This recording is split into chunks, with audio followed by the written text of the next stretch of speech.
this Saturday from Vancouver at 6 p.m. Eastern Time. It is the third, now traditionally annual Survivor Series War Games as a women's war game match, a men's war game match will take place. And of course, the men's war games match we all know will be cinema. There are also three other matches on this card that we need to break down. So without further ado, here on this Black Friday, the day after Thanksgiving, let's get into Survivor Series War Games 2024. Let's start with the Women's War Games match, which will of course feature Bianca Belair, Io Sky, Naomi, Mommy Rhea Ripley, and a partner to be determined, which we all figure will be Bayley after Bayley helped the EST win that women's advantage match on Monday Night Raw against the WWE Women's Champion Nia Jax, the Women's World Champion Liv Morgan, Candice LeRae, Raquel Rodriguez, and Tiffany Stratton. Now, of course, we all know Nia Jax and Liv Morgan, they faced off at Crown Jewel for the Crown Jewel Women's Championship. Liv Morgan ended up winning that match, but now Liv, Raquel, Nia, Candice, who has been sort of teaming with Nia Jax, has been more reliable for Nia Jax than Tiffany Stratton as of late. But of course, Tiffany Stratton carrying around that woman's Money in the Bank briefcase as somewhat of a threat to Liv Morgan, but in my opinion, and we'll get to this later, more of a threat to Nia Jax. They've been feuding with the likes of Bianca Belair for months. Io Sky, who's wanted to get involved in a women's tag team championship fray. They've been getting in the business of Liv Morgan and Raquel Rodriguez, as Io Sky is now the number one contender to the Women's World Championship. Of course, I already mentioned you have Rhea Ripley. We already know her beef with Liv Morgan after she took away her Dom Mysterio, her Latino heat. And then, of course, you have Naomi, who's been battling Nia Jax over on SmackDown for the Women's Championship. You have this overarching storyline here with Bayley, which is essentially, can Bayley and Bianca Belair get along? We know the history between Bayley when she was a member of Damage Control and Bianca Belair. For whatever reason, Bianca Belair and Io Sky have seemingly made up, but Bianca and Bayley have not. I don't understand that. Of course, you have the issues with Bayley and Io Sky, former Damage Control mates. Bayley defeating Io Sky at WrestleMania 40 to win the WWE Women's Championship at that time before Nia Jax took it away from her at SummerSlam. So there's so many interesting aspects in this story, and then of course you have the storyline of who is Jade Cargill's attacker. Jade Cargill is of course a current WWE Women's Tag Team Champion, which WWE may have to strip Bianca Belair and Jade Cargill of the Women's Tag Team Championships, which, to be honest with you, now with the implementation of the Women's Singles Intercontinental United States Championships, to be honest with you, I've been in favor of WWE disbanding the Women's Tag Team Championships. I don't think they are needed. But Jade Cargill was attacked, apparently to cover up a potential serious neck injury. Jade Cargill may end up missing not only WrestleMania 41, but she may be out through SummerSlam next summer. So very serious injury. We hope Jade Cargill heals up.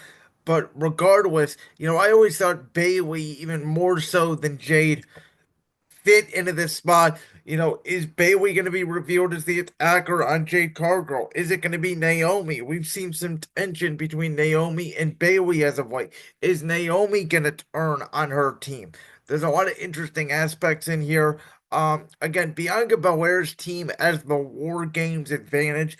I would imagine that, maybe you do something where you have the likes of Io Sky, who's a really good in-ring worker. Maybe she starts with a Candice LeRae, or maybe they even throw in the Evie Raquel Rodriguez in there, something like that. I imagine Nia Jax will be the one who enters the cage last for that bell to ring for War Games to begin. There's obviously going to be table spots in there. I think Io Sky is going to have your crazy moment. Io Sky has been, I think, in every War Games match that she's been able to be involved in WWE, from NXT to Survivor Series. Always does a crazy spot. Who will ever forget the moonsault with the garbage can off the top of the cage in last year's War Games match? I do think that there is a possibility that the baby faces do go over here. Maybe Rhea Ripley finally puts down Liv Morgan, or maybe even Io Sky puts down Liv Morgan. That could set up a women's world title match, whether it's at Raw, whether it's at Saturday night's main event. I do think it will be before the Royal Rumble between Io and Liv. I think clearly the Rhea Ripley Liv Morgan storyline is not over. That is going to continue until WrestleMania 41, I believe. The interesting aspect here is, will Tiffany Stratton finally turn on Nia Jax? Will we get a moment in this match where Tiffany Stratton randomly, in the middle of a War Games match, cashes in her woman's Money in the Bank briefcase? Remember, Rhea Ripley tried to do it for Damian Priest on Seth Rollins a year ago. It was interrupted by Randy Orton. It never happened.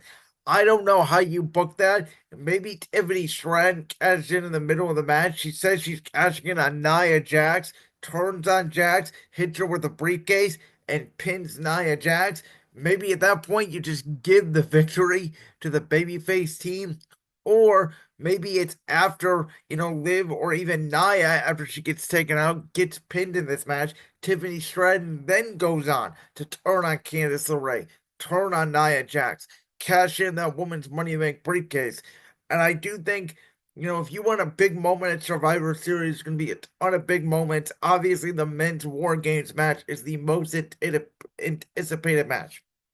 But you want a big moment out of what we presume will be the opening match of the night. There will be nothing bigger.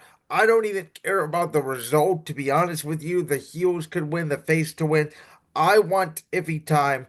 Nia Jax has already defeated Naomi. She's already defeated Bayley. You can really tell that story with Tiffany Stratton, Nia Jax, moving forward for the Women's Championship. Maybe it's both, right? Maybe Naomi turns on Bayley and she's eventually revealed as the person that attacked Jade Cargill, and Tiffany Stratton cashes in on Nia Jax. You get a double turn here, leading to some interesting things in the women's division as we come upon the first ever mid card United States champion at Saturday night's main event. Let's get into the United States Championship match real quick here as LA Knight, yeah, will defend the United States Championship against the returning King of Strong Style, Shinsuke Nakamura.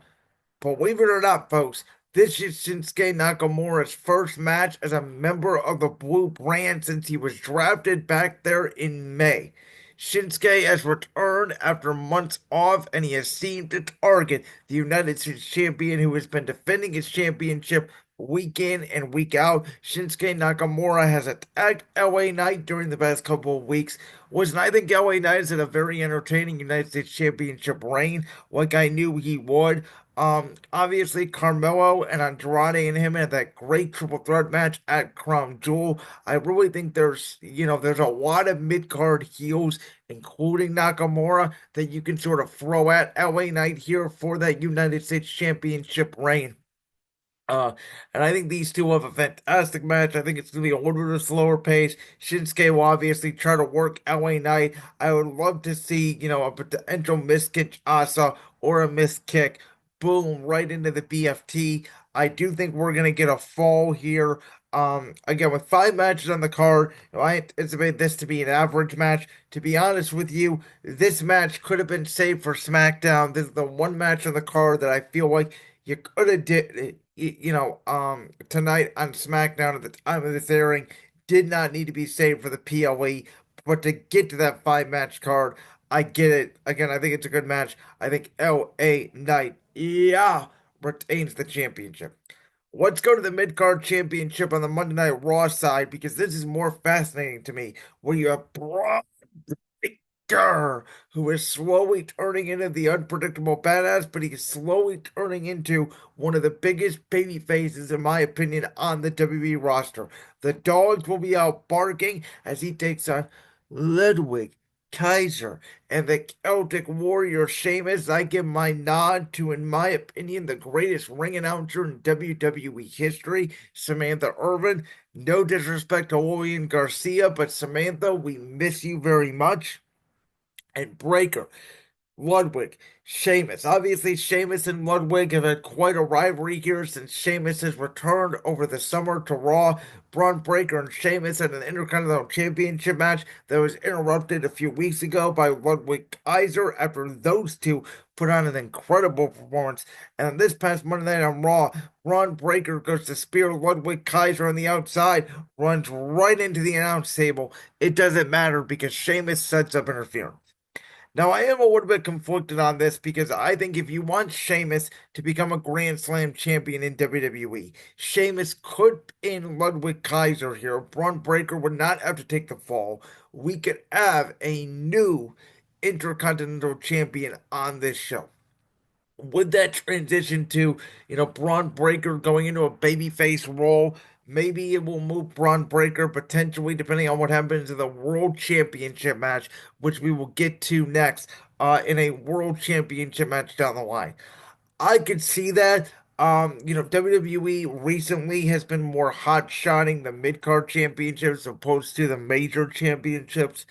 It does feel like that Ludwig Kaiser is in here to take the fall. No disrespect to Ludwig Kaiser, but I think he's too involved with Gunther and Imperium and all that to be the Intercontinental Champion, and it may lead to the eventual, Gunther saying that he's been Intercontinental Champion, Ludwig Kaiser is not, may lead to their eventual dissension.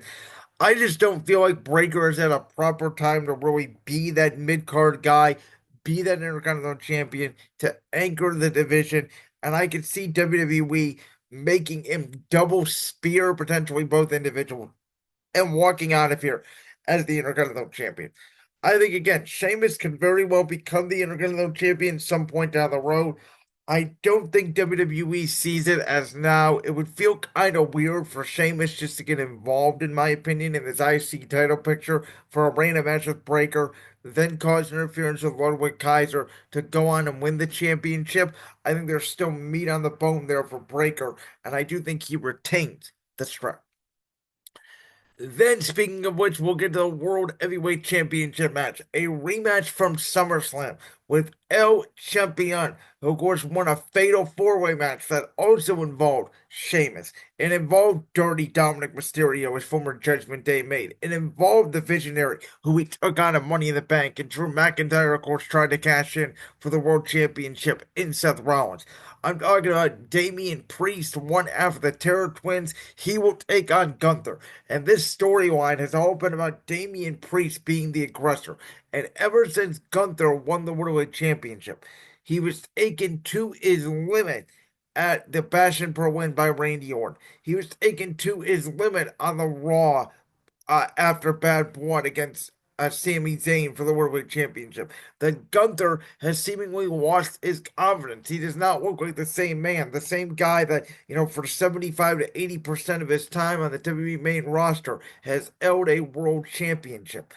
He does not look like the same guy he was when he was Intercontinental Champion.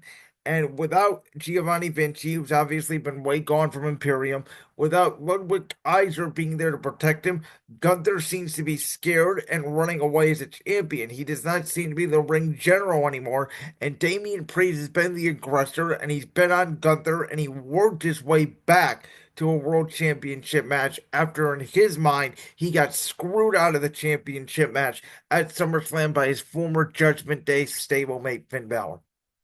I was in attendance, obviously, for this at SummerSlam in my own town of Cleveland, Ohio. I thought it was an absolute banger of a match. These two guys just look like so big studs.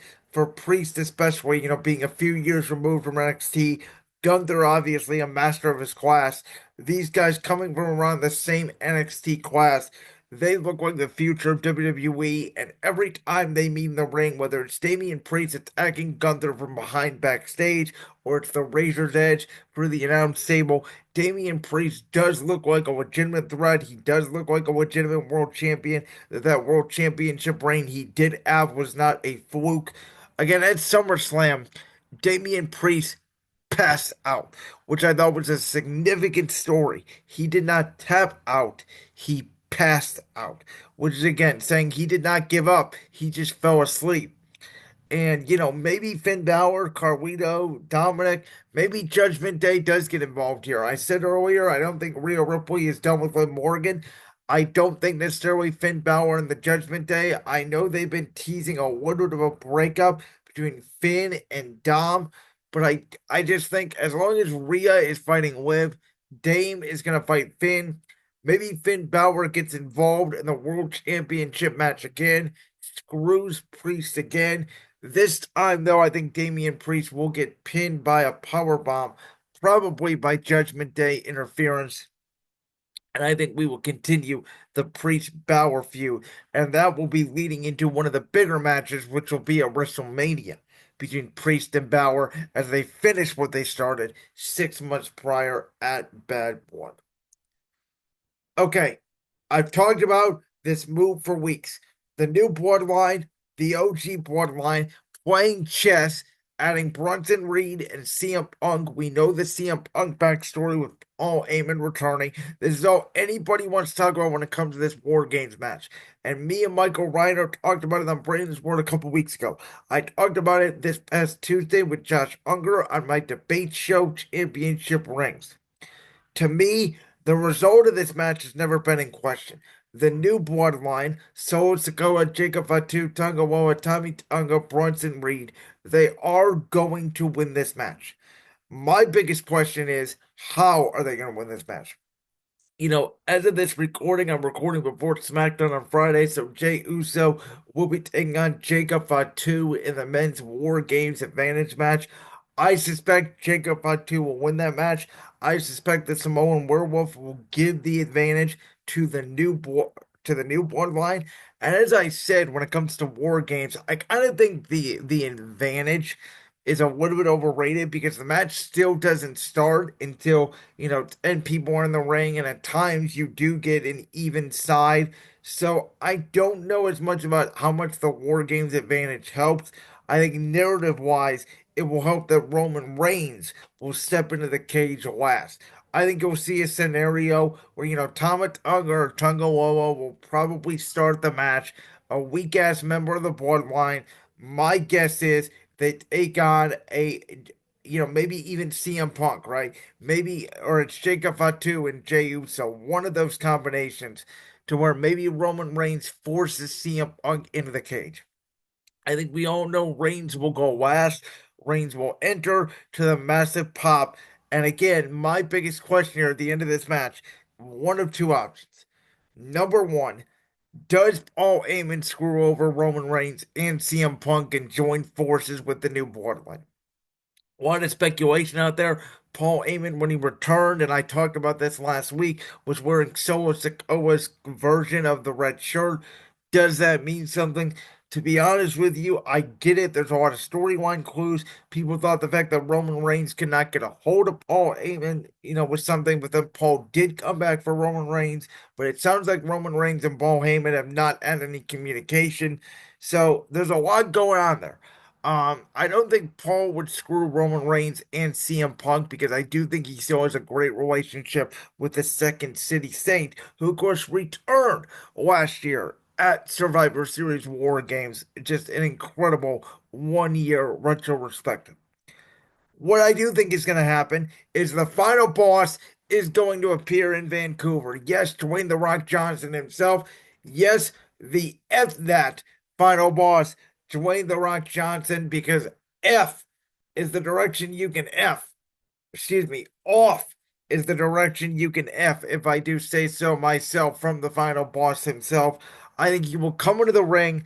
I think he will put down Roman Reigns with everybody else down. He will drag Solo Sikoa over the top of Roman Reigns. The new Bloodline will win this match. There will obviously be incredible spots, a great chemistry, and a great showdown with CM Punk and Roman Reigns. I think we'll see the GTS in Spear spot. I think we'll see some fancy handshakes with Sami Zayn and Jay and Jimmy. We may eventually even see a hug between Sami and Roman. I think it's going to be a very fun, fascinating match. I cannot wait to see Roman Reigns, Jacob Fatu in two rings and one cage standing across from each other, because it does feel like a bigger main event match to me than Roman Reigns versus Solo Sikoa at this point. But I do think the final boss appears. He is revealed as the leader of the new bloodline, as Solo's bloodline does defeat the OG bloodline. That is my prediction for the men's Survivor Series War Games match.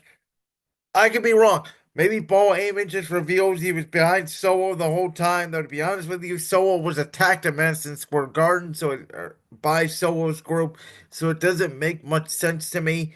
Whatever the result is, I'm just going to sit back and enjoy the cinema I know I am about to encounter. So, to recap, my 2024 Survivor Series War Games prediction. I have Team Rhea Ripley defeating Team Nia Jax. I also have Tiffany Stratton cashing in the Women's Money Bank briefcase, whether it is during or after the match, and taking the championship away from the WWE Women's Champion Nia Jax. My best guess is that Io Sky or Rhea Ripley will pin Liv Morgan. I have LA Knight retaining the U.S. Championship from Shinsuke Nakamura. I also have Braun Breaker pinning Ludwig Kaiser and retaining the Intercontinental Championship in that triple threat match with Sheamus also involved. I have the Judgment Day interfering in the World Championship match. Finn Balor once again screws Damian Priest out of the strap. Gunther will pin Priest for the powerbomb. And the final boss will return to take out the OG bloodline. He will place Solo Sikoa over Roman Reigns. The ending shot of the night is the new bloodline standing tall with the final boss in tow.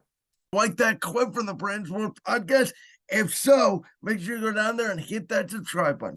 While you're down there hitting the subscribe button, make sure to also hit the notification bell so you never miss another upload. And make sure you check out all the other clips from the Brands World podcast right here on YouTube.